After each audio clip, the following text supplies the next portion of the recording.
श्री स्वामी समर्थ. बऱ्याच जणांचे प्रश्न होते की मॅडम तुमचा देववारा दाखवा किंवा देवघर दाखवा. तर मी पार्ट 1 मध्ये ऍज इट इज आहे तसा देववारा दाखवलाय, परंतु आपला दिंडोरी प्रणित श्री स्वामी समर्थ सेवा मार्गातून देववारा कसा असावा त्याचं थोडंसं मी वर्णन सांगते की शक्यतो देववारा 4 पायऱ्यांचा असलेला कधी उत्तम.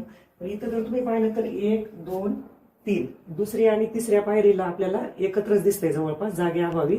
तर पहिल्या पायरीवर स्वामींचा फोटो असावा, दुसऱ्या पायरीवर कुलदैवतेचे टाक असावे, कुलदैवत आणि बाकीचे टाक जे इथं टाक दिसत आहे.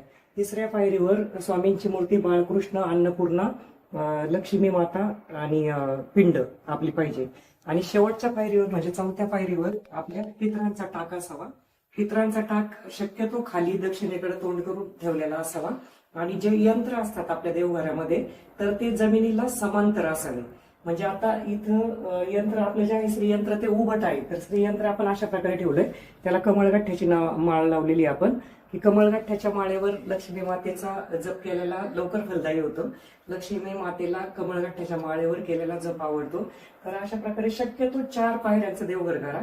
आता खूपच जागा हवी शक्य नसेल तर 3 पायऱ्यांचं जसं मी केलेलं आहे इथं 3 पायऱ्यांचं आपण करू शकतो.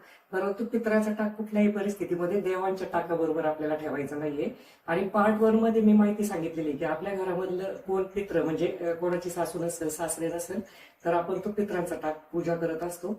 आणि बाकी कुलदैवतेचा खंडोबा, भैरोबा वगैरे ते टाक आपण सांगितलेले आहे. देवांची सिरियल कशी आहे ते पण आपण सांगितलेलं आहे. आणि देवघर शक्यतो लाकडाचंच असावं, लाकूड काटेरी नसावं कुठलं पण. तर सागाचं सगळ्यांना शक्य नसतं, पण आंब्याचं वगैरे पण लाकूड मिळत असतं, लिंबाचं लाकूड मिळत असतं. काटेरी लाकूड, बाबळीचं वगैरे वापरू नये देवघराला. आणि आजकाल फॅशन म्हणून मार्बलचं देवघर केलं जातं, तर मार्बलचं तर कधीच करायचं नाही.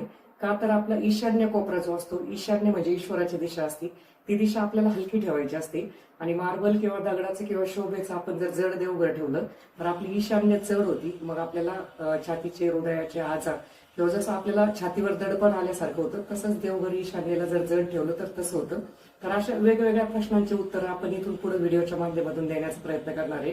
तर तूर्त मला असं वाटतं की तुमच्या प्रश्नांचे जे उत्तर होते की मॅडम देवघर दाखवा, तुमचं देवघर कसं आहे, तर मी देवघर दाखवून मला जी उपलब्ध माहिती आहे तशी देण्याचा प्रयत्न केलाय. अजून काही तुम्हाला जर शंका असेल तर तुम्ही मला कमेंट बॉक्समध्ये विचारू शकता. श्री स्वामी समर्थ.